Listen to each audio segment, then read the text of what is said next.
13.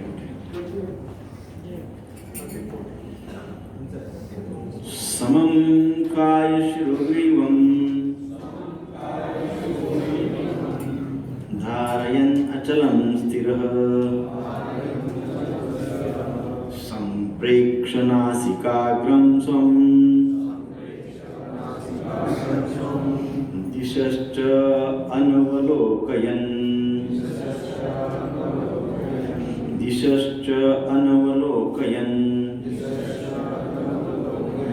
प्रशान्तात्मा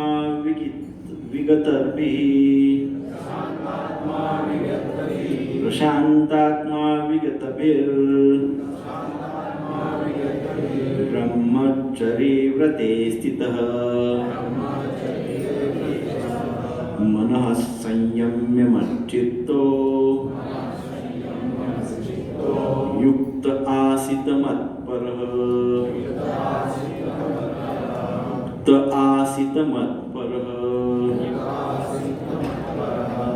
तात्पर्य श्रील प्रभुपाद जी के द्वारा। श्रील प्रभुपाद की जय।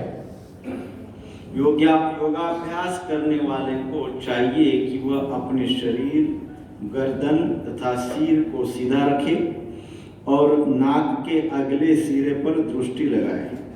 इस प्रकार वह अविचलित तथा दमित मन से भय रहित विषय जीवन से पूर्णतया मुक्त होकर अपने हृदय में मेरा चिंतन करे और मुझे ही अपना चरम लक्ष्य बनाए। तात्पर्य श्रील प्रभुपाद जी के द्वारा। श्रील प्रभुपाद की जय।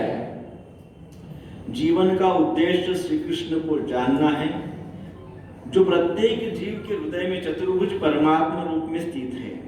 योगाभ्यास का प्रयोजन श्री विष्णु के इसी अंतर्यामी रूप की खोज करने तथा देखने के अतिरिक्त और कुछ नहीं है। अंतर्यामी विष्णुमूर्ति प्रत्येक व्यक्ति के हृदय में निवास करने वाले श्री कृष्ण का स्वांश रूप है।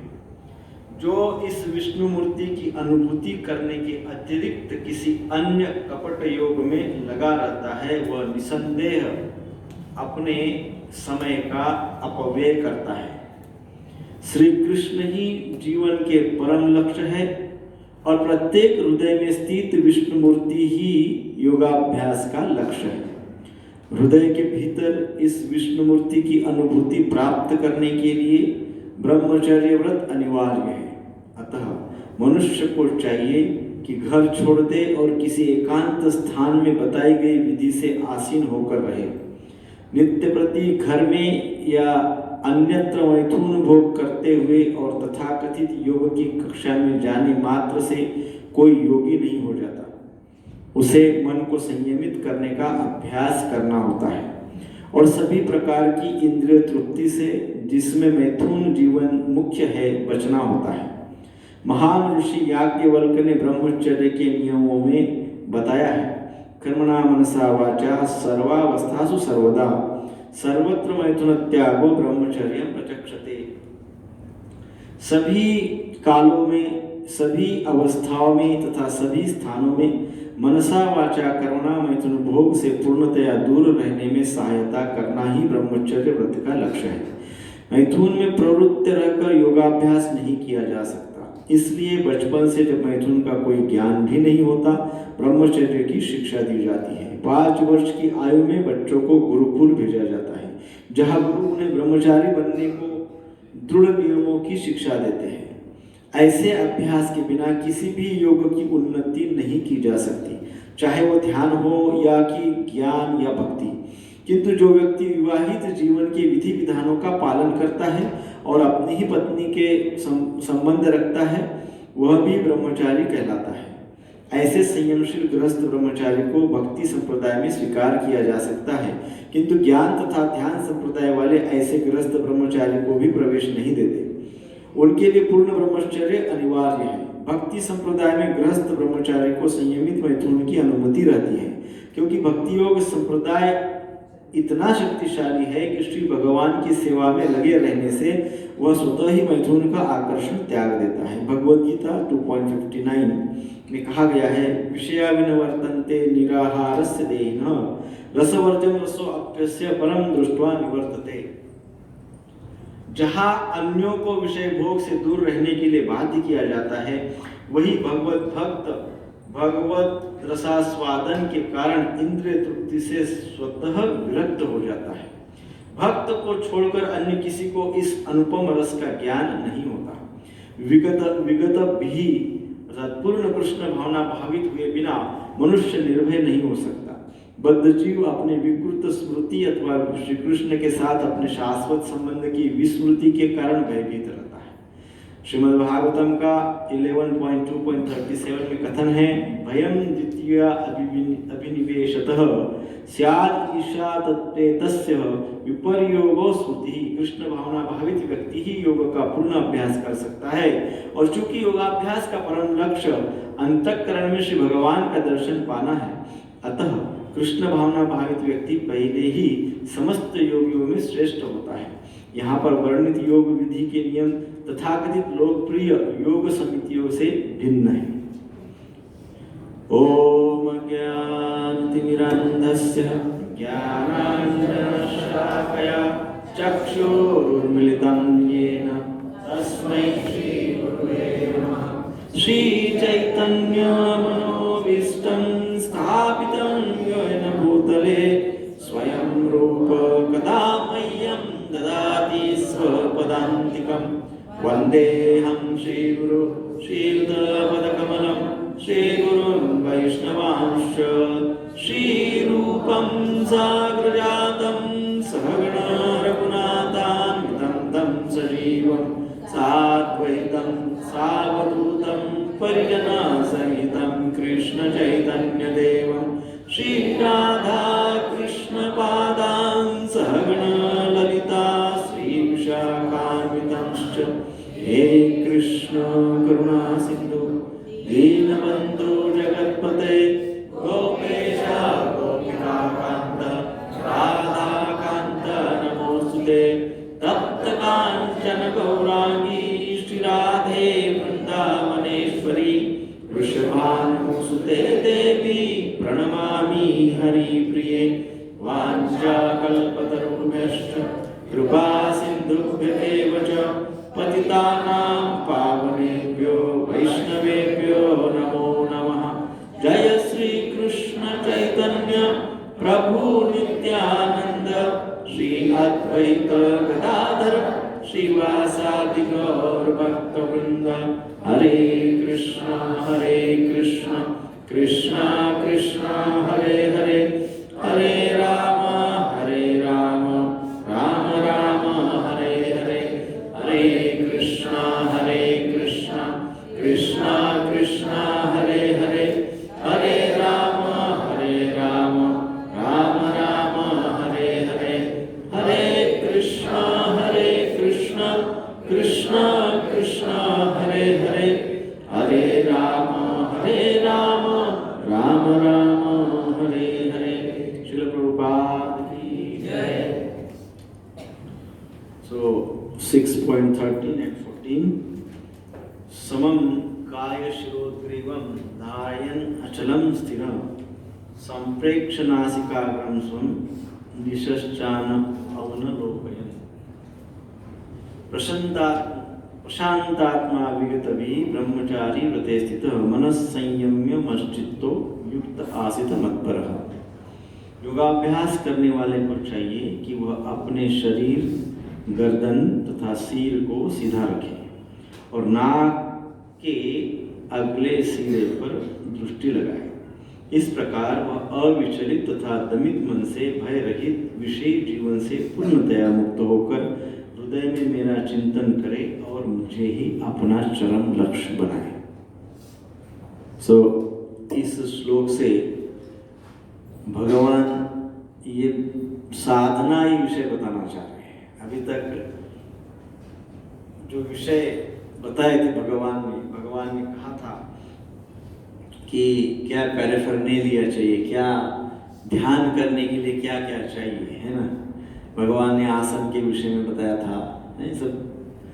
अब भगवान इस श्लोक से क्रिया के विषय में, क्या साधना कैसे करनी चाहिए, तप कैसे करना चाहिए, तो उसके विषय में बता रहे हैं। पिछले श्लोकों में बताया था कि आसन पर बैठकर अपने हृदय के शुद्धि के लिए योगाभ्यास करें, ऐसा पहले बताया था, है ना, आसन पे बैठकर। अर्जुन के मन में फिर जिज्ञासा हुई कि आसन के ऊपर बैठकर अपने हृदय के शुद्धि के लिए योगाभ्यास करें, तो जब हम योगाभ्यास करेंगे तो तब क्या आंख बंद करनी चाहिए? क्या योगाभ्यास आंख बंद करके करना चाहिए? ऐसा अर्जुन के मन में जिज्ञासा हुई। तो भगवान तो अंतर्यामी है, भगवान समझ गए, इसलिए भगवान ने फिर इस श्लोक में पूर्ण विधि बताई कि कैसे योगाभ्यास कर सकते हैं। तो भगवान उत्तर में कहते हैं इन 2 श्लोकों में कि योगी को आसन पर इस प्रकार बैठना है कि शरीर, गर्दन तथा सिर सीधे रहे और आंखें नाक के अग्रभाग की ओर देखे, टिप ऑफ द नोज, है ना, नाक के अग्रभाग पे आंख देखे और शरीर, गर्दन और सिर एक स्ट्रेट लाइन, है ना, सीधे ऐसे बैठे, ऐसे नहीं, ऐसे बैठे, लेकिन यहाँ माइक थोड़ा गड़बड़ है इसलिए तो स्ट्रेट बैठना चाहिए, प्राय सीधे बैठना चाहिए। जब ऐसे बैठेंगे तो हमारी जो श्रवण शक्ति है वो कमजोर हो जाती है। ऐसे बैठना चाहिए, स्ट्रेट बैठना चाहिए। तो भगवान ने इस श्लोक में विधि बताई है कि कैसे हमको बैठना है। अब अभी तक ये 13, 14, 12 श्लोक में हमने 6वें अध्याय में हमने क्या समझा, क्या सीखा, उसको एकदम संक्षेप में हम चर्चा करें। तो हमने शुरुआत में ही अध्याय के इंट्रोडक्शन में कहा था कि now this is a serious matter. ध्यान योग अर्थात क्या? गंभीरता। बताया था ना, हमको गंभीर होने की आवश्यकता है, आध्यात्मिकता के प्रति सीरियस होने की आवश्यकता है हमको, है ना, सीरियसली सारे इंस्ट्रक्शंस को फॉलो करना है। तो हमने कहा था Bhagavad Gita is not for entertainment, Bhagavad Gita मनोरंजन के लिए नहीं है, भगवद गीता मनोमंथन के लिए है, मन का मंथन करने के लिए है, मन का रंजन करने के लिए भगवद गीता नहीं है। यदि कोई सोचे कि चलो थोड़ी देर बहुत बढ़िया आनंद आएगा, ऐसा नहीं, इसमें कोई लीला कथा नहीं है, इसमें पूरा तत्व है। तो इसमें मन का रंजन नहीं होता, इसमें क्या होता है? मन का मंथन। मंथन समझते हैं ना, मथना, चर्निंग। जब चर्निंग होती है तो चर्निंग प्रोसेस में क्या होता है? तो मक्खन मक्खन ऊपर आता है, पानी पानी नीचे रहता है। फिर मक्खन को भी हम क्या करते हैं? गरम करके घी बनाते हैं। मंथन अर्थात क्या? मन का मंथन करना अर्थात क्या? मन को आध्यात्मिक विचार से मथो, मत लो, उसको चर्न करो। तो मन को आध्यात्मिक विचार से जब चर्निंग करते जाएंगे तो उसमें से जो विचारों का भंडार मन में पड़ा हुआ है, उसमें से जो पावरफुल, डिवाइन, प्रोग्रेसिव, पॉजिटिव ऐसे जो विचार है वो ऊपर ऊपर रहेंगे और बाकी नीचे कर जाएंगे। कब? जब भगवद गीता को अच्छे से समझेंगे। भगवद गीता मनोरंजन के लिए नहीं है, मनोमंथन के लिए है, मनोमंथन का विषय है, ताकि मन के अनवांटेड थॉट्स, अनवांटेड डिजायर्स गल जाए और जो पॉजिटिव है, जो डिवाइन है, जो स्पिरिचुअल है, जो क्रिएटिव है, वो विचार हमारे जीवन में हमको एनर्जी देते रहे, हमको शक्ति देते रहे, हमको उत्साह देते रहे। यह भगवद गीता का विषय है। मनुष्य जीवन में हमने कहा था, मनुष्य जीवन में बहुत सारी संभावनाएं हैं, सो मेनी अपॉर्चुनिटीज। कहीं पे भी हम चलो तो यदि हमारा भाव हो, हमारी इच्छा हो, हमारा शुद्ध विचार हो, तो संभावनाएं इतनी है कि हम कितने भी किसी भी परिस्थिति में, किसी भी समय, किसी भी सिचुएशन में रहने दीजिए, वहाँ पे हमको कुछ ना कुछ भगवान का कृपा, आशीर्वाद, भक्त का संग या इंस्ट्रक्शन या फेस्टिवल या नहीं कुछ तो प्रसाद मिल सकता है। सो संभावना है मनुष्य जीवन में क्या है? अनंत संभावनाएं है, सो मेनी अपॉर्चुनिटीज है, बहुत सारी संभावनाएं, बहुत सारी अपॉर्चुनिटीज है। परंतु हम मनुष्य जीवन को क्या समझते हैं? हम मनुष्य जीवन को केवल सेंस एंजॉयमेंट का संसाधन समझते हैं। हम समझते हैं कि मनुष्य जीवन इसलिए मिला है कि हमको क्या करना है? एंजॉयमेंट करना है, इंद्रिय भोग करना है। अर्थात हम क्या समझते हैं? Human body is a resource for sense gratification. मनुष्य शरीर किस लिए मिला है? तो ओनली इंद्रिय भोग के लिए मिला है, और यही अज्ञान हमको डुबाता है। वस्तुतः मनुष्य जीवन क्या है? बहुत सारी संभावनाओं से, अपॉर्चुनिटी से भरा हुआ है। स्पिरिचुअल अपॉर्चुनिटीज, डिवाइन अपॉर्चुनिटीज, इससे भरा पूरा है। परंतु क्योंकि हम उसको केवल सेंस एंजॉयमेंट समझकर वो इतनी सारी अपॉर्चुनिटीज को मिस कर देते हैं। जो हमको इतने सारे अवसर इस मनुष्य शरीर में प्राप्त हो सकते हैं, वो सारे के सारे अवसर हम खो देते हैं जस्ट बिकॉज ऑफ व्हाई?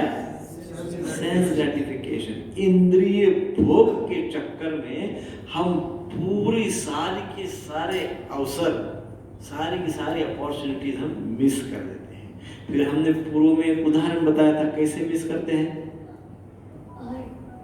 उदाहरण, एग्जाम्पल किसको याद है? एक अंधेरी गुफा है, हाँ, दरवाजे बंद है। अवसर तो है, लेकिन होता क्या है? हम सेंस ग्रेटिफिकेशन में इन्वॉल्व हो जाते हैं बहुत बुरी तरह से। तो अवसर क्या हो जाता है? अपॉर्चुनिटी मिस हो जाती है। सो इसलिए हम ये भी अभी तक समझे हैं कि अपॉर्चुनिटीज को हमको समझना चाहिए। यस, दिस इज अपॉर्चुनिटी, ये सब अवसर है। मनुष्य शरीर प्राप्त हुआ है, बहुत बड़ा अवसर है। मैं चल फिर सकता हूँ, बहुत बड़ी अपॉर्चुनिटी मुझे भगवान ने दी है। मैं समझ सकता हूँ, बहुत बड़ी अपॉर्चुनिटी मिली है। मैं शास्त्र को पढ़ सकता हूँ, बहुत बड़ी अपॉर्चुनिटी मिली है। मैं सत्संग में जा सकता हूँ, बहुत बड़ा अवसर भगवान ने मुझे प्रदान किया है। तो सोचिए, बहुत सारी अपॉर्चुनिटीज हमको प्राप्त हुई है, परंतु हम उसको गवा देते हैं, मिस कर देते हैं just because of sense gratification. So बहुत महत्वपूर्ण तत्व हमारे मनुष्य जीवन के दो हैं। एक है पर्पस एंड दूसरा है पाथ। हमारे मनुष्य जीवन का one important principle is purpose of life. जीवन का उद्देश्य, ये इम्पोर्टेंट पर्पस है ना, ये इम्पोर्टेंट तत्व, प्रिंसिपल है मनुष्य जीवन का। किसी व्यक्ति के जीवन का कुछ पर्पस ही नहीं है, उद्देश्य ही नहीं है। जैसे मैंने उदाहरण दिया था, मान लो मैं बस में बैठा हूँ और आप वो बस में बैठे और आपको मैं दिखा और आपने पूछा, अरे प्रभु जी कहाँ जा रहे? मैंने कहा पता नहीं कहाँ जा रहे। आप क्या कहेंगे? शायद कुछ मेंटल प्रॉब्लम हो गया। जिस व्यक्ति को पर्पस ही पता नहीं, उस व्यक्ति को क्या कहते हैं? मेंटल है। सो हमारे मनुष्य जीवन के दो प्रिंसिपल है। एक है, फर्स्ट प्रिंसिपल है important principle, first is purpose of life and the second one is path to achieve that purpose, मार्ग। एक है उद्देश्य और दूसरा है उद्देश्य प्राप्ति का मार्ग। ये दो प्रिंसिपल है मनुष्य जीवन की। यदि वो हमारे पास नहीं है, समझो हमारे पास पर्पस भी नहीं है, और पर्पस ही नहीं है तो मार्ग क्या होगा? उद्देश्य ही नहीं है तो मार्ग क्या होगा? मार्ग भी नहीं है, उद्देश्य भी नहीं है। तो भगवत गीता हमको क्या करती है? भगवत गीता हमारे जीवन के उद्देश्य को क्लियर कर देती है। केवल उतना ही नहीं करती है, तो भगवत गीता क्या करती है? जैसे छठी अध्याय तक ध्यान योग, भगवत गीता हमको उस उद्देश्य को प्राप्त करने के मार्ग बता देती है। So these are the 2 principles of human life. So ये फंडामेंटल बुनियादी तत्व है, एकदम फंडामेंटल प्रिंसिपल है। ये तो हमको क्लियर होने चाहिए, अभी तक तो क्लियर हो जाने चाहिए। देन हमने लास्ट समय पिछली बार बताया था, अपना ध्यान अविश्वसनीय बातों से हटाकर कहाँ लगाना चाहिए? विश्वसनीय बातों में लगाना चाहिए।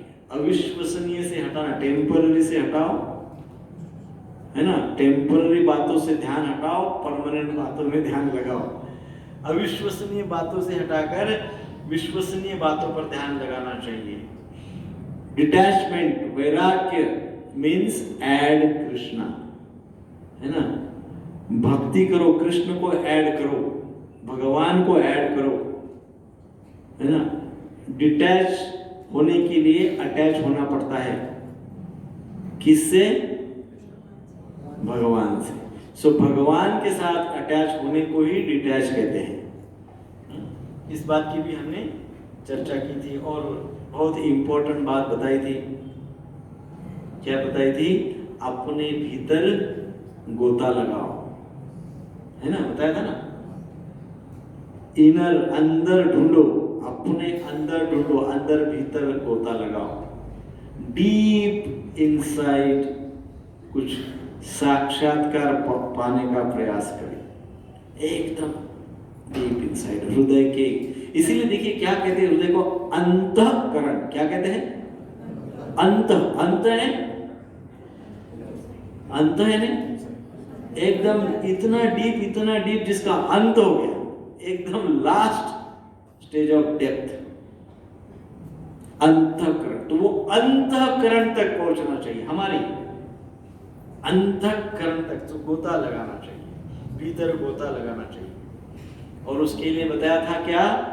Concentration, meditation and absorption. भूल गए क्या? नहीं ना? कंसंट्रेशन बताया था कि नहीं बताया था? बताया था ना, किसी किसी को है याद। Concentration, meditation and absorption. So इस प्रकार से हमको ये सारी बातों को फॉलो करना चाहिए। अभी इसका उदाहरण भगवान इस श्लोक में बहुत सी बातें करने के लिए बोल रहे हैं। ये सब प्राप्त करने के लिए अब भगवान बता रहे हैं भाई एक्सपेरिमेंट करो, प्रैक्टिकल करो। प्रैक्टिकल क्या है? तो प्रैक्टिकल इस श्लोक में बताया है। पिछले श्लोक से शुरू हुआ है, ये प्रैक्टिकल चल रहा है। और वो प्रैक्टिकल करने से क्या होगा? हमारा जो मनुष्य जीवन है एकदम स्मूथ, हैप्पी, ब्यूटीफुल, सुंदर हो जाएगा मनुष्य जीवन।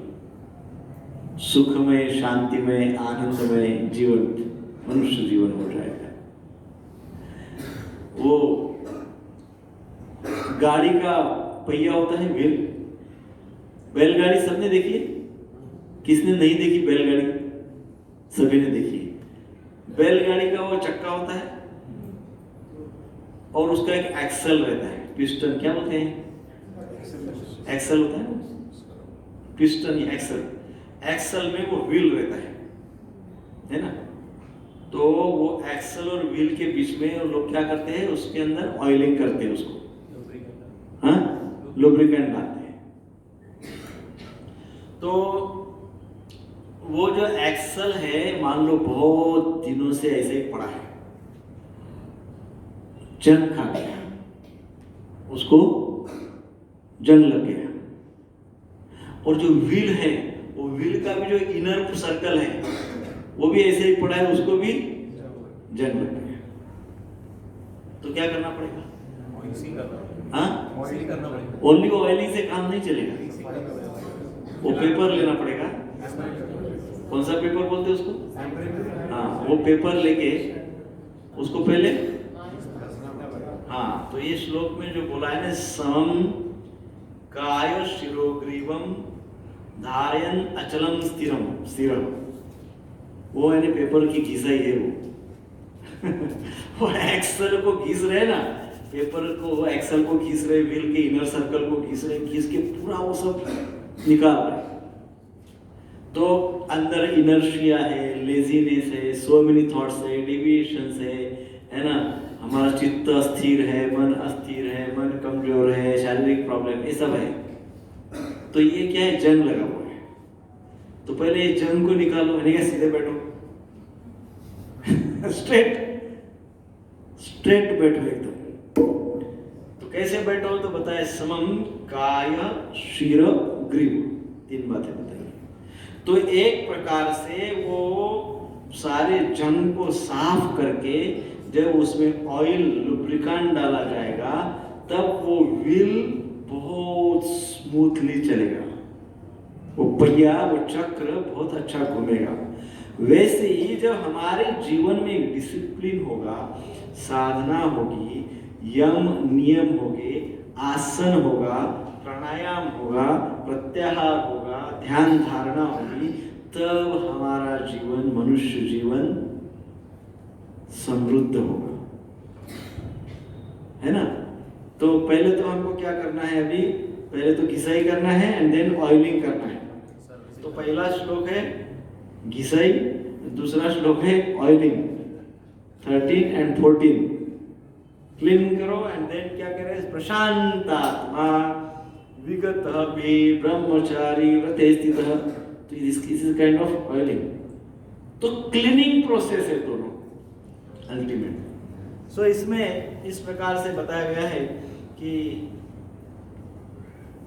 क्या प्रिपरेशन हम करें, कौन सी प्रिपरेशन हम करें, कैसे हमारे डेली लाइफ को किस दिशा में लेकर जाए।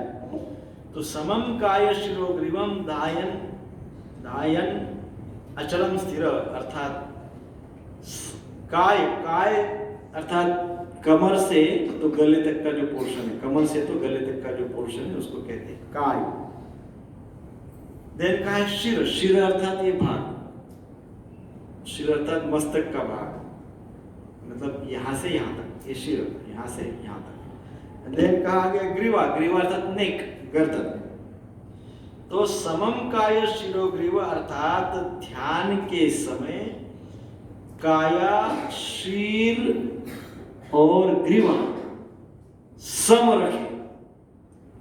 काया अर्थात कमर से यहां तक का पोर्शन, अर्थात क्या, स्पाइनल कॉर्ड है ना, इसको स्ट्रेट रखे। देन गर्दन को स्ट्रेट रखे, देन शीर को स्ट्रेट रखे।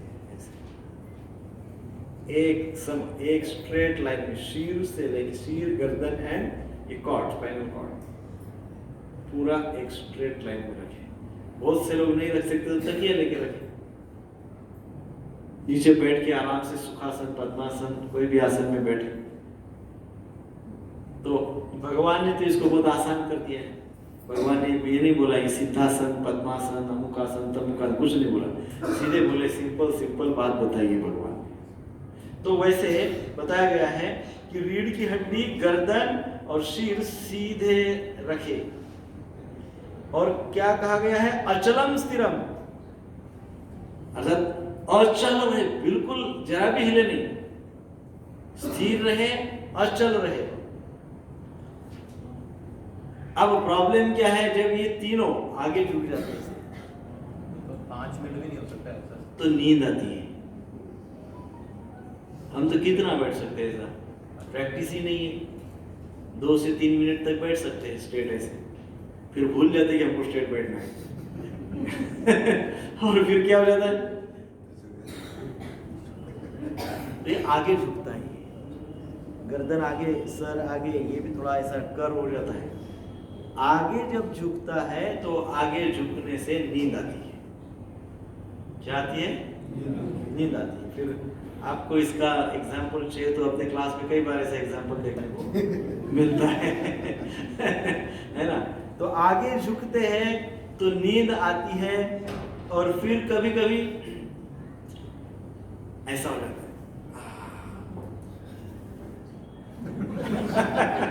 पीछे झुकता है। आगे झुकने से नींद आती है, कभी कभी पीछे झुकता है, सर ऐसा करता है, पीछे झुकता है तो जड़ता आती है। क्या आती है ना? कभी कभी ऐसा हाथ रखता है, ऐसा हाथ रखता है, या ऐसा गर्दन डाल देता है, पीछे चला जाता है, तो इट मीन्स वो जड़ता का लक्षण है। ये इसके अंदर थोड़ा लेजीनेस आ गया, इनर्शिया आ गया है, रिसीव नहीं कर पाएगा प्रॉपर बातों को, अच्छे से श्रवण नहीं कर पाएगा व्यक्ति, क्योंकि जड़ता आ गई है। और कभी कभी व्यक्ति ऐसा बैठ जाता, ऐसा बैठ या ऐसा बैठ, लेफ्ट या राइट झुकता है, लेफ्ट या राइट झुकने से, साइड में झुकने से चंचलता आती है। क्या आती है? सो आगे झुकने से नींद आती है, पीछे झुकने से जड़ता आती है, साइड में झुकने से चंचलता। तो तीनों अवस्था में मन फेवरेबल नहीं रहता है, तीनों अवस्था में माइंड इज नॉट फेवरेबल। तो इसीलिए भगवान ने कहा है कि सीधे लाइन में रखो, तो ना तो चंचलता होगी, ना तो जड़ता होगी, ना तो नींद होगा, आलस्य होगा, है ना? तो इसलिए प्रथम पंक्ति में ही इस बात को कहा गया है। तो दंड की तरह सीधा बैठे, दंड होता है ना, दंड किस तरह सीधा बैठे। सो पद्मासन, सिद्धासन, जितने भी आसन हैं, ये सारे आसन ध्यान योग में सहायक है। जितने भी आसन हैं ये सारे के सारे ध्यान योग में बड़े हेल्पफुल है, सहायक है। परंतु भगवान ने इस श्लोक में सारे आसनों का सार बता दिया। आपको कोई आसन याद करने की या पढ़ने की आवश्यकता नहीं है, सारे आसनों का सार भगवान ने बता दिया कि क्या, कि दंड के जैसा आपको रीढ़ की हड्डी, गर्दन और सिर रखना है स्ट्रेट एक लाइन में। कभी हम नीचे बैठ के भी एक लाइन में नहीं रख सकते, तो ऐसे कुर्सी पे बैठ के भी कर सकते हैं। चेयर पे बैठिए, चेयर पे बैठ के, इंपॉर्टेंट बात क्या है? स्ट्रेट एक लाइन में रखिए। कोशिश करके देखिए, घड़ी लगा के एक दिन, कल रविवार है, देखो दिन भर में कितनी देर आप वैसा बैठ सकते हैं। वेरी इंपॉर्टेंट, करना चाहिए। सो इससे लाभ क्या होते हैं? तो इससे लाभ बताए गए हैं, मन जल्दी शांत हो जाता है, पीसफुल हो जाता है, स्थिर हो जाता है, स्टेबल हो जाता है, स्टेबल एंड पीसफुल हो जाता है ऐसा बैठने से। मान लो शारीरिक समस्या है तो थोड़ी थोड़ी देर बैठा करिए, थोड़ी थोड़ी प्रैक्टिस कीजिए। मान लो 10-20 सेकंड बैठ गए, फिर नहीं ठीक है कंफर्टेबल है, फिर 1-2 मिनट बैठ गए, माइंडफुली करिए, फोकस होके माइंडफुली देखिए, ऑब्जर्व करिए कितने देर बैठ सकते हैं। नहीं तो अभी गली गली में फिजियोथेरेपी की दुकान लगे हुए हैं। क्यों? क्योंकि हम सीधे ही नहीं बैठते, पोस्चर का प्रॉब्लम है कि नहीं? तो इसलिए, और फिर मन शांत नहीं रहता है, तो ऐसा बैठने से मन शांत हो जाता है।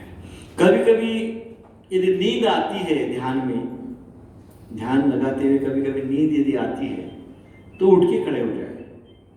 क्या करें?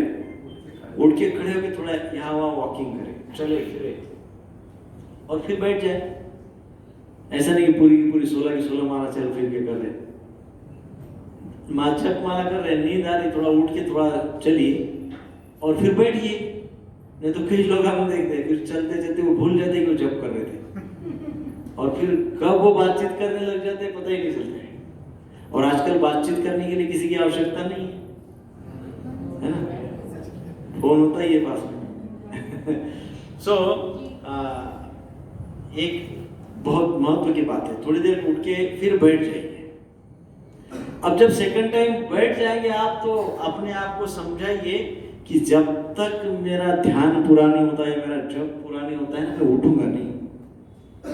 ऐसा अपने आप को बोलिए, नहीं तो उठ बैठ में ध्यान नहीं लगेगा।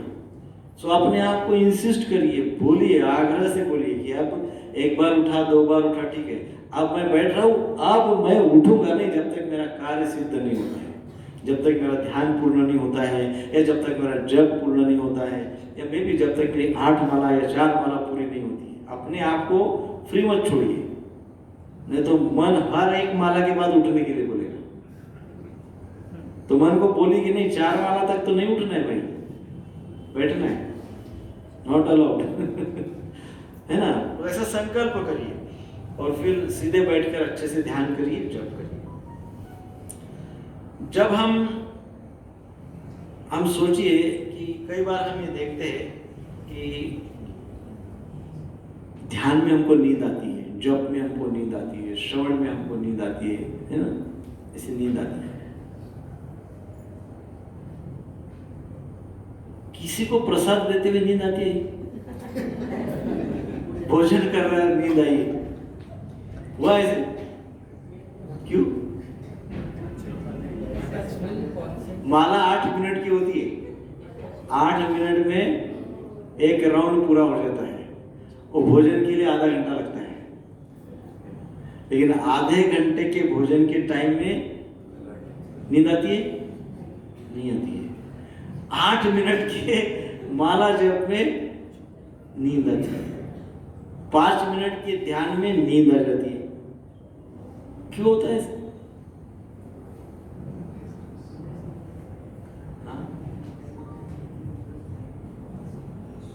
ऐसा क्यों होता है? यम नियम आसन है नहीं, प्रैक्टिस नहीं। हाँ, यम नियम आसन नहीं है ना, कि खाना तो हम पैदा हुए तब से खा रहे हैं। हाँ, तो आदत हो गई। हाँ, आदत में उसमें एंजॉयमेंट है। आदत तो बहुत सारी चीजों की है, लेकिन इसमें क्या है, सेंस एंजॉयमेंट है ना, और टेस्टी है सब, टेस्टी प्रसाद है, टेस्टी भोजन है। तब तो बाजू वाला क्या बोल रहा है कि बहुत बड़ा ये इतने बड़े बड़े स्पीकर भी ऑन कर दिए उधर, तो भी आवाज भी नहीं आएगा। भोजन करते वक्त तो बाजू में एक बहुत हेवी स्पीकर भी लगा दिया, म्यूजिक भी लगा दिया, तो उसका भी आवाज नहीं आएगा। क्यों? उसमें माइंड पूरी तरह से इन्वॉल्व है, क्योंकि वहां पे मनोरंजन हो रहा है, वहां पे सेंस ग्रेटिफिकेशन हो रहा है, इंद्रिय तृप्ति, इंद्रियों का भोग हो रहा है। इंद्रिय भोग में फुल एब्सॉर्प्शन रहता है, क्योंकि उसको हम गंभीरता से लेते हैं। और भगवान की सेवा, भगवत ध्यान है ना, स्पेशली मेडिटेशन या चैंटिंग, इसमें हमको तुरंत नींद आ जाती है। कभी कभी तो भक्त लोग आके क्लास में बैठते हैं और बस श्लोक रिसाइट करने ही शुरू हुआ कि जोर जोर से स्नोरिंग का आवाज आता है। कभी कभी नहीं, हमने देखा है ऐसे अपने ग्रुप में, यहाँ पे नहीं बट इन जनरल देखा है, तुरंत घुरने लग जाते हैं स्नोरिंग। वाई? ऐसा क्यों होता है? ऐसा क्यों होता है? क्यों ऐसे होता है? क्योंकि प्रॉपर आसन नहीं है, रीढ़ की हड्डी स्ट्रेट नहीं, गर्दन स्ट्रेट नहीं, सर स्ट्रेट नहीं, और धीरे धीरे आगे झुकाव हो गया कि नींद आना शुरू हो गई। ये हो गया फिजिकल लेवल पे। मेंटल लेवल पे, क्योंकि हम कोई वैल्यूएबल हाइयर लेवल का कोई श्रवण कर रहे हैं या चिंतन कर रहे हैं, हाइयर लेवल का, उच्च कोटि का, तो मन को वो अच्छा नहीं लगता है। क्योंकि कोई हाई लेवल की बात को लेने के लिए मन को बड़े एफर्ट्स लेने पड़ते हैं, बहुत प्रयास करना पड़ता है। और उच्च कोटि की बातों को लेने के लिए मन प्रयास करने में इंटरेस्टेड नहीं रहता है। जो क्या कहते हैं, छोटी मोटी बातें होती है, सांसारिक बातें होती है, मनोरंजन वाली चिल्लर बातें होती है, उसमें मन को जोर नहीं लगता है, मन तुरंत उसमें इन्वॉल्व हो जाता है, तुरंत। तो यहाँ पे हम इस श्लोक में या 6वें अध्याय में हम यही समझने का प्रयास कर रहे हैं कि हमारे मन को कैसे प्रिपेयर करें, और मन को प्रिपेयर करने के लिए क्या क्या तैयारी करनी पड़ती है, प्रिपरेशंस क्या करनी पड़ती है। तो प्रिपरेशन है स्ट्रेट सिट, सीधे बैठे। अब वास्तव में भगवान हमको ये इसलिए बता रहे हैं कि भगवान जानते थे कि ये मेरे जो दिव्य उपदेश है बहुत पावरफुल उपदेश है, बहुत हाईएस्ट लेवल ऑफ फिलोसॉफी है, उच्च कोटि का तत्व है, और जब भी कलयुग में जीव इसको श्रवण करने के लिए बैठेगा तो सोएगा।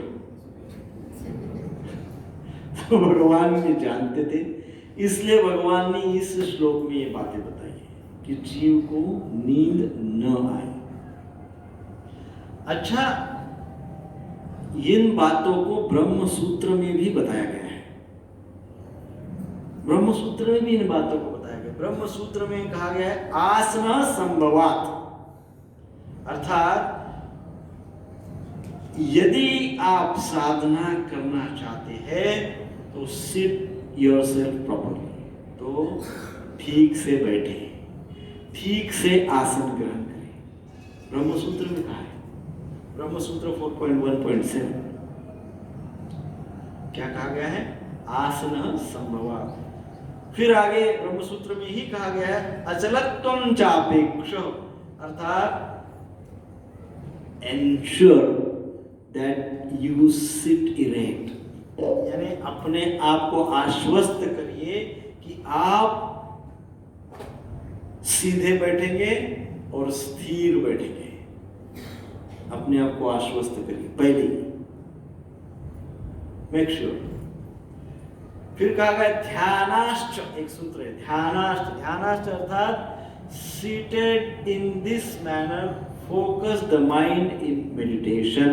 इस प्रकार से जब हम बैठते हैं तभी हमारा मन ध्यान में इन्वॉल्व होता है। यदि हम ऐसे नहीं बैठेंगे तो हमारा मन ध्यान में लगेगा नहीं। सो ब्रह्म सूत्र ने भी कहा है। महर्षि पतंजलि भी कहते हैं, क्या कहते हैं? स्थिर सूक्ष्मासनम, पतंजलि योग सूत्र। पतंजलि योग सूत्र में कहा गया है स्थिर सूक्ष्मम आसनम, अर्थात to practise meditation sit motionless in any posture that you are comfortable with. अर्थात आप जिस भी आसन में कंफर्टेबल हो उस आसन में बैठिए, परंतु स्थिर हो जाइए, स्ट्रेट बैठिए और ध्यान लगाइए। स्ट्रेट बैठना और ध्यान लगाना महर्षि पतंजलि ने भी कहा है। तो आप तो ये जानते हैं कि महर्षि पतंजलि अर्थात योगी है, योगीराज, योगराज है ना? क्या योगराज ही कहते हैं? योगराज महर्षि पतंजलि। शिव जी को आदि योगी कहते हैं। पतंजलि योगीराज है, शिव जी आदि योगी है और हमारे गिरिधारी जी योगेश्वर है ना? अब तीनों की बातों को मानना पड़ेगा। शिव जी तो साक्षात करके दिखाते हैं, हमेशा ऐसे ही बैठे रहते हैं स्ट्रेट, है ना, ध्यान में। तो जो योगी राज है और जो आदि योगी है और जो योगेश्वर है, तीनों ने हमको एक ही बात बताई, क्या? Straight seat. क्या बताया? तो ये बात कितनी इंपॉर्टेंट होगी, आप सोचिए कितनी महत्वपूर्ण बात होगी। सीधे बैठे, स्ट्रेट बैठे। संप्रेक्ष नासिकाग्रम स्वम दिशस्त अनवलोकयन, अर्थात अपने नासिका के अग्रभाग को देखता रहे, अर्थात अपने नेत्रों को अर्धन्मिलित रखे। अपने नासिका के अग्रभाग, टिप ऑफ द नोज को देखे, ऐसा अर्धोन्मिलित कहते हैं उसको, अर्धोन्मिलित मुद्रा कहते हैं। तो अर्धोन्मिलित मुद्रा इसलिए बोली गई ध्यान लगाते वक्त, नहीं तो प्रभुपाद जी तात्पर्य में बताते, एक लेक्चर में प्रभुपाद जी बताते, यदि ध्यान लगाते वक्त पूरी आंख बंद कर दी तो नींद आने के फुल चांस है ना? इसलिए क्या कहा गया है, अपनी आंखों को, अपने दृष्टि को टिप ऑफ द नोज पे कंसंट्रेट करिए। दोनों आंखों को यहाँ पे ऐसे लाइए और ऐसा देखिए। इसका अर्थ क्या है? इसका अर्थ केवल एक ही है, अपनी आंखों को बंद न करें, अपनी आंखों को बंद न करें, क्योंकि बंद करने से नींद की संभावना ज्यादा होती है। अच्छा, तो फिर खुली आंख क्यों नहीं बोली भाई? स्ट्रेट आप देखो, आगे से ऊपर देखो, ऐसे नाक की टिप पे ही क्यों, नासिका पे ही देखने के लिए क्यों कहा है? क्योंकि नासिका के टिप के ऊपर, नासिका अग्र को जब हम देखते हैं तो हमको कुछ दिखता नहीं है, आंख खुली भली है, आंख खुली है लेकिन दिखता कुछ नहीं। सोना भी डेंजरस है और देखना भी डेंजरस है। ध्यान में सोना भी धोखा है और देखना भी धोखा है, क्योंकि देखोगे तो जो भी कुछ देखोगे उसका संस्कार हो जाएगा। जो भी कुछ देखोगे उसका संस्कार हो जाएगा, और जब वो संस्कार हो जाएगा तो ध्यान में जब वो संस्कार एक्टिवेट हो जाएगा तो विक्षेप हो जाएगा।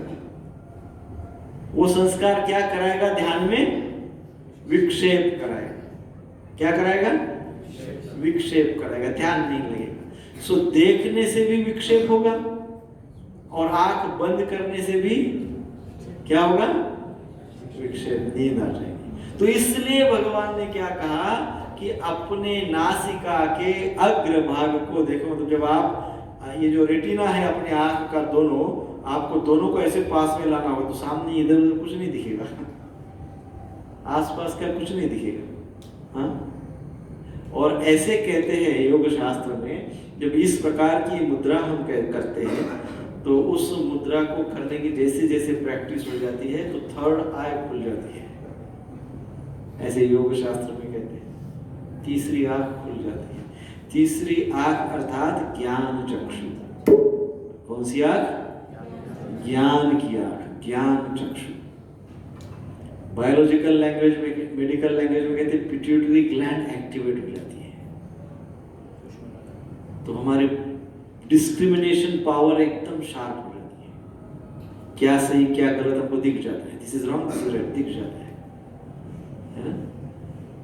तो ये भगवान बता रहे हैं, इतना सुपर फॉर्मूला सिंपल सादी भाषा में भगवान समझा रहे हैं। सो हमको ना तो विक्षेप चाहिए ना तो नींद चाहिए, तो हमको तो क्या चाहिए? हमको तो अच्छे से ध्यान चाहिए, और अच्छे से ध्यान चाहिए तो दशों दिशाओं में इधर उधर न देखे और अपनी ग्रीवा को, अपने सिर को स्ट्रेट रखे और आंखों को नासिका के अग्रभाग पे रखे। कल सुबह ये करके देखें, कल सुबह है ना। अब ध्यान क्या करोगे? अरे ये तो हो गया, ये सब करेंगे, स्ट्रेट बैठे, गर्दन सीधी, सर सीधा, आंख ये नासिका। अब करे क्या? गोपाल जी आगे समझाएंगे 6.14 में। केवल ऐसा थोड़ी ना बैठना है, स्ट्रेट हो गए, ये हो गया, हो गया, ऐसा क्या? अरे करना क्या है? व्हाट इज द पर्पस, है ना। Fundamental aspects of human life, two fundamental aspects of human life, one is purpose of life and the second one is path, मार्ग, उद्देश्य और मार्ग, ये फंडामेंटल एस्पेक्ट्स हैं।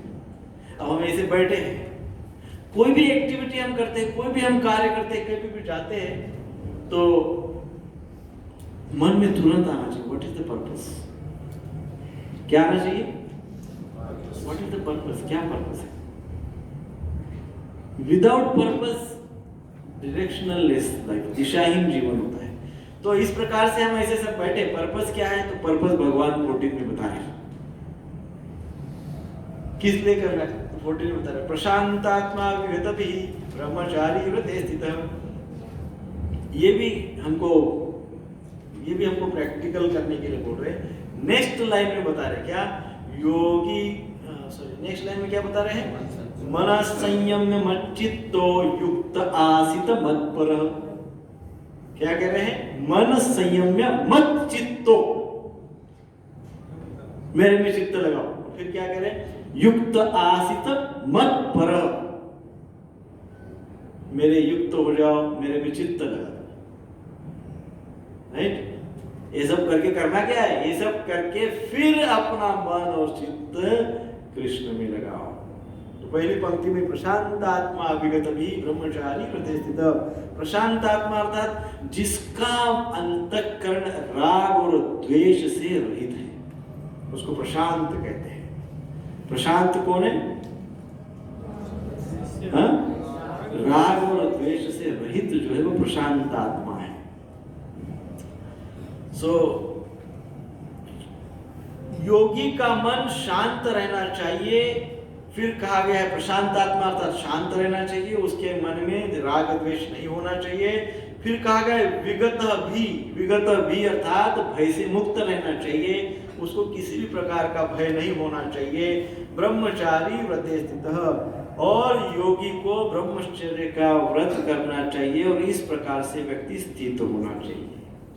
ये बातें पहली लाइन में पहली पंक्ति में बताई गई है। सो यह भौतिक जगत एक ऐसा जंगल है जिसमें भयंकर आग लगी हुई है ना।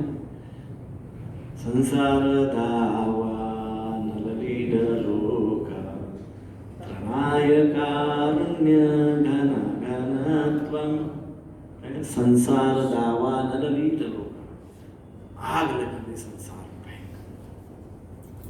अब ऐसी भयंकर संसार की आग में शांति कहाँ मिलेगी? जहां तहां आग लगी है। किसी के भी मन को देखो तो सबके मन में आग लगी हुई है, शांति कहाँ मिलेगी? कहाँ ढूंढेंगे शांति? कितना भी भयंकर प्रयास आप करिए इस आग को शांत करने का, शांत नहीं हो पाएगी। सारा संसार हजारों वर्षों से इस आग को शांत करने का प्रयास कर रहा है, मन की आग को कोई शांत नहीं कर पाया। संसार में अनेक रिसर्च हुए, अनेक संशोधन हुए, अनेक बड़ी बड़ी लेबोरेटरीज लाई गई, बड़े बड़े औषधि निकाले गए, परंतु इस आग को शांत नहीं कर पा रहे, ना कर पाए ना कर पा रहे। तो यहाँ पर कहा गया है परंतु जो दिव्य पद पर है, चाहे ध्यान योग में, चाहे ज्ञान योग में, चाहे भक्ति योग में, उसके लिए शांति संभव है। प्रशांतात्मा, उसके लिए शांति संभव है जो कोई भी योग में, या तो ज्ञान योग में, या ध्यान योग में, या भक्ति योग में, किसी भी योग में यदि कोई है तो एक संभावना बनती है। इसलिए हमने पहले कहा था मनुष्य जीवन अर्थात अनगिनत अनंत संभावनाएं, unlimited opportunities means human life. So यदि वो योग में अपने जीवन को व्यतीत करता है तो शांति प्राप्त करने की, सुख आनंद और यश मनुष्य जीवन में प्राप्त करने की संभावना बनती है। सो योग के सभी रूप दिव्य है, ध्यान योग, ज्ञान योग सब दिव्य है। अब प्रैक्टिकल बात यदि करूं, ध्यान योग भी दिव्य है, ज्ञान योग भी दिव्य है। अभी इतनी बड़ी बात बताई, स्ट्रेट बैठो, कितने मिनट बैठ सकते हैं? हाँ, कितने मिनट बैठ सकते हैं? ध्यान योग बहुत दिव्य है, कितने मिनट बैठ सकते हैं? हाँ, आधा घंटा बैठ सकते हैं? हाँ, प्रैक्टिस करेंगे तो 2-4 मिनट से आधा घंटा तक 2-4 मिनट तक पहुंचेंगे। सही बोले प्रभु जी, 2-4-6 महीना प्रैक्टिस करोगे तो 2-4-6 मिनट बैठ पाओगे, 2-4-6 मिनट बैठ पाओगे। अब ध्यान योग है दिव्य, लेकिन 4 मिनट से ज्यादा बैठ नहीं पाएंगे। तो इसलिए कीर्तन योग इस युग का धर्म है। तो इस युग में जो कीर्तन से, नाम जप से, कीर्तन से, कीर्तन कितनी देर कर सकते हैं? देखते हैं 24/7 कीर्तन होता है, पता है आपको? वृंदावन में, मथुरा में, कई जगह पे, कई बार कई भक्तों के घर पे, कई जगह कई बार तो 4-4 घंटा कीर्तन होता है। लोग बैठते हैं कीर्तन, बढ़िया कीर्तन करते हैं, 6 घंटा, 8 घंटा, 10 घंटा कीर्तन, रात जागरण कीर्तन में, पूरी रात भर कीर्तन करते हैं। लेकिन स्ट्रेट से 4 मिनट से ज्यादा नहीं बैठ सकते। कीर्तन रात भर कर सकते हैं। इसलिए इसलिए कहा गया है कि कीर्तन कई घंटे चलता है परंतु फिर भी थकान नहीं होती। और इसके कारण यहाँ पे जो कहा गया है हरिर नाम एव केवलम कलो नास्तेव नास्तेव नास्तेव गतिर। अन्यथा प्रभुपाद जी इसलिए कहते हैं कीर्तन करो। जब भी आपसे बैठा नहीं जाएगा, जब भी आपको स्ट्रेट सिटिंग डिफिकल्ट रहेगा, शांति से पूरी तरह से फोकस माइंड से माइंडफुल होकर कीर्तन करो। जिस भी आवाज में, जिस भी सुर में कर सकते हो उस सुर में गाओ, भगवान के नाम को गाओ, कीर्तन करो। तो उससे बहुत बड़ा लाभ होता है। यहाँ आगे का शब्द कहा गया विगत भी अर्थात योगी को भय रहित होना चाहिए। जो ज्ञान योगी होते हैं, जो ध्यान योगी होते हैं, ये भय रहित होने के प्रयास करते हैं। ज्ञान से बहुत सारा ज्ञान लेते हैं और कोशिश करते हैं भय रहित होने की, ध्यान लगाते हैं, भय रहित होने की कोशिश करते हैं। परंतु प्रेमी जो भक्त होते हैं, कीर्तनिया जो होते हैं, भगवान के नाम में जिसको रुचि है, नाम रुचि वाले होते हैं, वो टेंशन नहीं लेते हैं। क्यों नहीं लेते हैं? वो भय रहित होते हैं। वो क्यों भय रहित होते हैं? क्योंकि उनका भय भगवान दूर करते हैं। ज्ञान योगी, ध्यान योगी, कर्म योगी का भय उसको खुद को दूर करना पड़ता है। उसको स्वयं को अपना भय मुक्त होने का प्रयास करना होता है। और जो कीर्तन करता है, जप करता है, प्रेमी भक्त है, उसका भय कौन दूर करता है? भगवान दूर करते हैं। इसलिए वो भयभीत ही नहीं होता है, वो भय मुक्त रहता है। अर्जुन की कथा पता है ना आपको सबको? भीष्म पितामह ने संकल्प कर लिया, जब दुर्योधन ने उनका अपमान किया तो भीष्म पिता ने संकल्प किया कि कल के युद्ध में मैं पांडवों को मार दूंगा। शपथ, संकल्प कर लिया। अब कृष्ण तो अंतर्यामी है। कृष्ण जैसे ही संकल्प सुन लिए, उधर के कैंप में ऐसा संकल्प लिया, कृष्ण ही भयभीत हो गए। अरे अब पांडवों का क्या होगा? अब मुझे कुछ करना पड़ेगा, अब क्या होगा? तो कृष्ण दौड़ते दौड़ते अर्जुन के कैंप में गए। तो अर्जुन तो घूर रहा था, सो रहा था, एकदम खर्राटे ले रहा था जोर जोर से। कहां पे? कुरुक्षेत्र के युद्ध भूमि में। ऐसी डीप स्लीप आ रही थी अर्जुन को, इतनी गहरी नींद, जहां पे जीवन मृत्यु का प्रश्न था। अर्जुन अपने कैंप में एकदम डीप स्लीप। और कृष्ण परेशान हो गए, दौड़ते गए अर्जुन को जगाया, अर्जुन उठो उठो उठो उठो, क्या हुआ? अरे उठो उठो उठो। अर्जुन पूछे क्या हुआ? अरे भीष्म पिता ने संकल्प ले लिया, शपथ ले लिया। बोले क्या शपथ लिया? बोले कल पांडवों को मार देंगे। हाँ तो ले लेते, बोले मेरे को सोने दो। अरे उठो तो बोले आप हो ना, तो जब आप हो तो भीष्म पिता संकल्प लेवे की शपथ लेवे, मुझे उससे कुछ, मैं तो सोऊंगा, मेरे को नींद लेने दो, बाकी चिंता आप करो। तो जो भक्त होते हैं उनका भय भगवान दूर करते हैं, इसलिए वो गहरी नींद लेते हैं। तो ज्ञान योग, ध्यान योग, कर्म योग में निर्भय होने के लिए स्वयं प्रयास करना पड़ता है। भक्ति योग में, प्रेमा भक्ति में, नाम रुचि और कीर्तन जो भक्त करते हैं उनके लिए उनका भय भगवान स्वयं दूर करते हैं। That is the difference.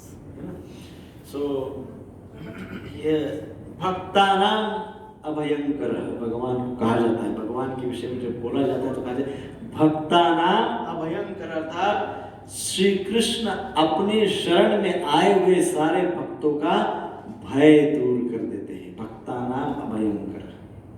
सो ऐसे भक्त होते हैं और ऐसे भगवान होते हैं। भक्त प्राय सब जानते हैं, भक्त जानते हैं कि भगवान सब कुछ जानते हैं।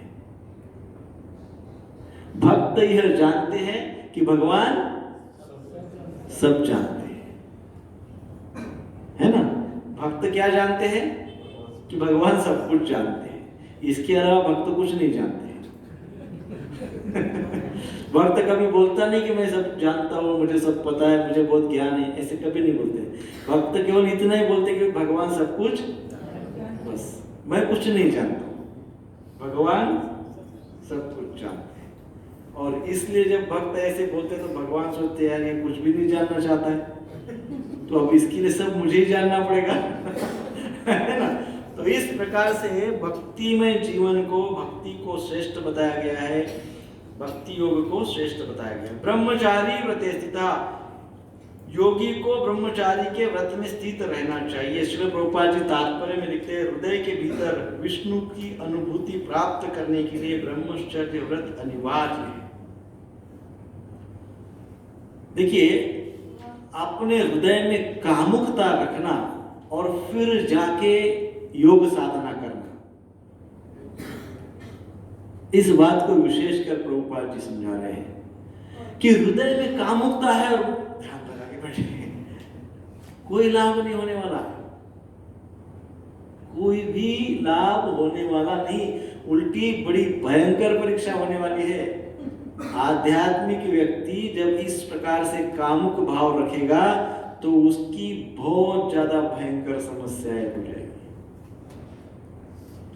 एक बार जो स्पिरिचुअल नहीं है उसको क्षमा हो जाएगा, जो स्पिरिचुअल है और फिर इस प्रकार से करता है उसको बड़ी प्रताड़ना होती है। सो यहाँ पे प्रभुपाद जी कह रहे हैं कि हृदय के भीतर विष्णु की अनुभूति प्राप्त करने के लिए हृदय की शुद्धता आवश्यकता है। कामुक व्यक्ति को कभी भी भगवान प्रसन्न नहीं होते, कभी भी नहीं होते। और इसलिए ब्रह्मचर्य इस शब्द का प्रभुपाद जी ने तात्पर्य में बहुत डिटेल एक्सप्लेनेशन दिया है, क्योंकि कामुकता अंतःकरण की जो प्यूरिटी है, जो शुद्धता है, उसको भस्म कर देती है। अंतःकरण की जो शुभ्रता है, उस अंतःकरण की शुभ्रता को काला कर देती है। तो इसलिए कामुकता के प्रवृत्ति में रहकर कभी भी योगाभ्यास नहीं हो सकता।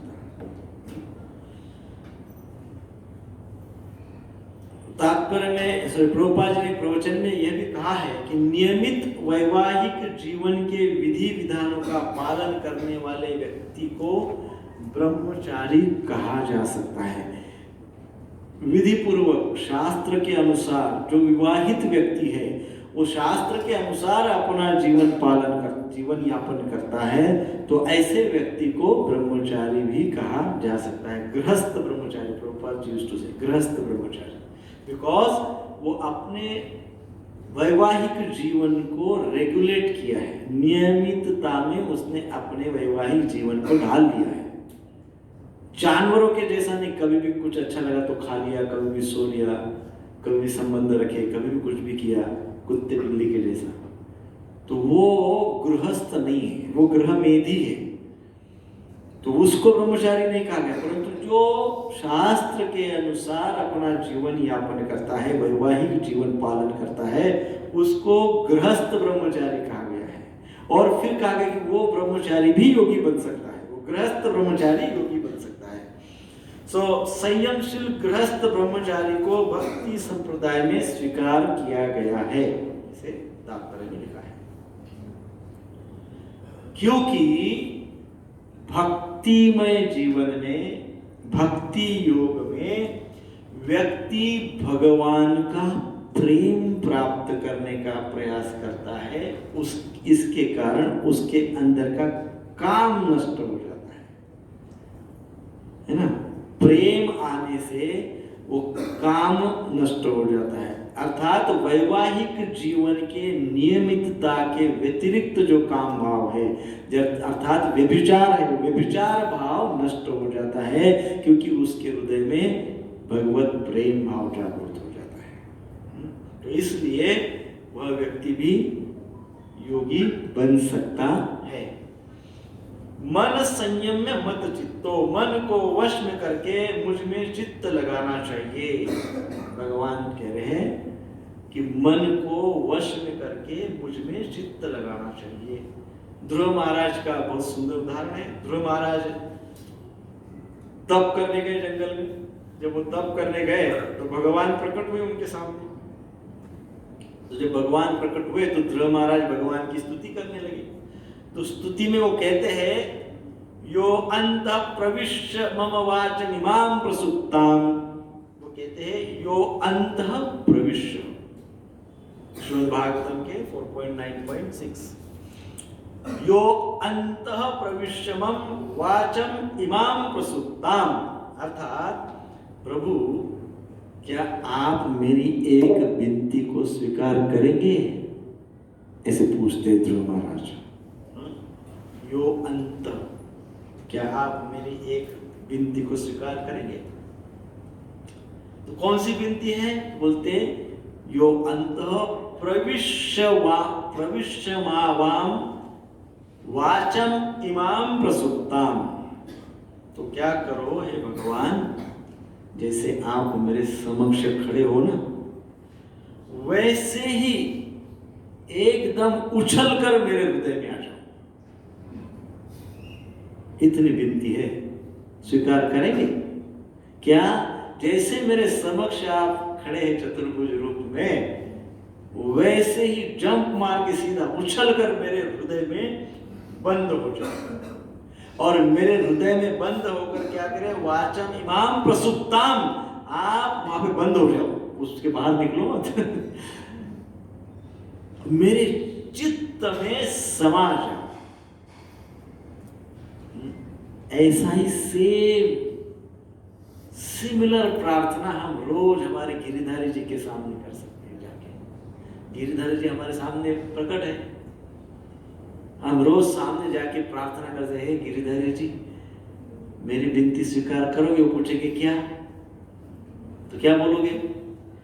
वहां जो खड़े हो ना प्रभु, वहीं से सीधा जंप मेरे हृदय में मार दो, उछल कर आ जाओ हृदय में और बंद हो जाओ, चित्त में घुल जाओ, चित्त में मिल जाओ, मेरी चेतना के कण कण में प्रवेश कर, और फिर निकलो मत वहां से। प्रसुप्ता, निकलना नहीं है, हाँ, निकलना नहीं है। ऐसी ही प्रार्थना ध्रुव महाराज भगवान को कर, ऐसी प्रार्थना हम रोज कर सकते हैं, जिसको मत पर भगवान इस श्लोक में कह रहे हैं ना। मत पर अर्थात उसके चित्त में वो मेरा परायण हो जाता है, मत पर मेरे परायण हो जाता है, अर्थात उसके चित्त में मैं ही मैं रहता हूं। तो वो उसके चित्त में मैं ही मैं रहता हूं, इसका अर्थ क्या है? भगवान भक्त उस भगवान को अपने चित्त में धारण कर लेता है। प्रभुपाद जी तात्पर्य में कहते हैं, मनुष्य को अपने मन तथा प्राणवायु के आवागमन को स्थिर करके भगवान की दिव्य लीला का चिंतन करना होता है। भगवान की लीलाओं का चिंतन करना चाहिए। श्री कृष्ण की भक्ति, कीर्तन तथा लीला के श्रवण द्वारा ही यह ध्यान प्राप्त किया जा सकता है। यदि ध्यान योग में हमको एक्सपर्ट होना है तो भगवान का चिंतन, स्मरण, लीला स्मरण होना चाहिए। नाम रूप गुण लीलाओं का स्मरण करते आना चाहिए, चिंतन करते आना चाहिए। युक्त आसित मत पर अर्थात योगी को श्री कृष्ण से जुड़कर उनके ही आश्रित होना चाहिए। सो अल्टीमेटली भगवत परायण होना चाहिए, तभी व्यक्ति योगी हो सकता है। अब भगवत परायण होने से क्या होता है? जो व्यक्ति भगवत परायण होता है, जो व्यक्ति भक्त होता है, उस व्यक्ति के पास भगवान का बल रहता है। जो व्यक्ति भगवत परायण है उसके पास भगवान का बल होता है, और चूंकि उसके पास भगवान का बल होता है तो उसके विकार दूर हो जाते हैं। इसलिए, और विकार तो दूर हो ही जाते हैं, साथ ही साथ उसको अभिमान भी नहीं होता है, क्योंकि वो भगवत परायण है। भगवत परायण व्यक्ति के विकार भी दूर हो जाते हैं और निराभिमानी रहता है, उसके पास अभिमान नहीं रहता है। और फिर ऐसी अवस्था में वो बहुत सुंदर ध्यान कर सकता है, भगवान का सुंदर ध्यान के उस उच्च कोटि के अवस्था को वो व्यक्ति प्राप्त कर सकता है। तो इसलिए भगवान ने इस 2 श्लोकों में शुरुआत के फर्स्ट सिंपल स्टेज से लेके तो उच्च कोटि की चेतना तक के विधि को समझाया है। सिंपल स्टेज क्या है? स्ट्रेट बैठो, कमर सीधी, स्पाइनल कॉर्ड सीधी रखो, गर्दन सीधी रखो, सर सीधा रखो, शांति से बैठो, प्रशांतात्मा, मन को शांत करो। मन को शांत कैसे होगा? कीर्तन करो, भगवान मत पर भगवान का भगवत परायण हो जाओ। थोड़ी देर ऐसा बैठ के अर्थात भगवान के मंत्र का ध्यान करो। इसका ध्यान करो, मंत्र का अर्थात महामंत्र का ध्यान करो। जब हम हरे कृष्ण बोलते थे, एक एक शब्द पे माइंडफुल हो जाइए, फोकस हो जाइए। फोकस होके एक एक शब्द का उच्चारण करें, उसको सुने और आंख को नासिका के सामने रखें। आंख बंद करके ना करें, आंखों से नासिकाग्र देखते रहे, पीठ सीधी रखे और महामंत्र के एक एक अक्षर को, एक एक शब्द को ध्यान से सुने। मंत्र ध्यान, महामंत्र ध्यान। और जब इस प्रकार से सुनते सुनते सुनते प्रैक्टिस हो जाएगी, तब हम भगवान के प्रेमी हो जाएंगे, भगवत परायण हो जाएंगे। और यही ध्यान योग की सिद्धि है। ध्यान योग की सिद्धि क्या है? हमको भगवत परायण करना, हमको नित्य भगवान का ध्यान प्राप्त होना, ये ध्यान योग की सिद्धि है। इस प्रकार से हम भगवत परायण हो जाएंगे तो हमको भगवान का बल नित्य प्राप्त होता रहेगा, और भगवान का बल नित्य हमारे पास होगा तो विकार दूर हो जाएंगे, और फिर अभिमान भी दूर हो जाएगा, और फिर हम प्रशांत आत्मा अर्थात शांति, सुख, आनंद, भक्ति, प्रेम, सेवा सब प्राप्त कर पाएंगे। मनुष्य जीवन यशस्वी हो जाएगा। तो अब पिछले श्लोक से तो ये चार श्लोकों में सब विधि चल रही है। तो जो विधि है, विधि को ध्यान से नोट डाउन करें और उस विधि का 5% से भी फॉलो करते हैं, 5% भी यदि उसका फॉलो होता है डेली लाइफ में, तो एक बहुत बड़ा सक्सेस मिल सकता है। कोई एक एस्पेक्ट पे आप पकड़ ले, स्ट्रेट बैठना, बस थोड़ी दिन भर में स्ट्रेट बैठिए, बस जब तो करते ही इतना ही करिए।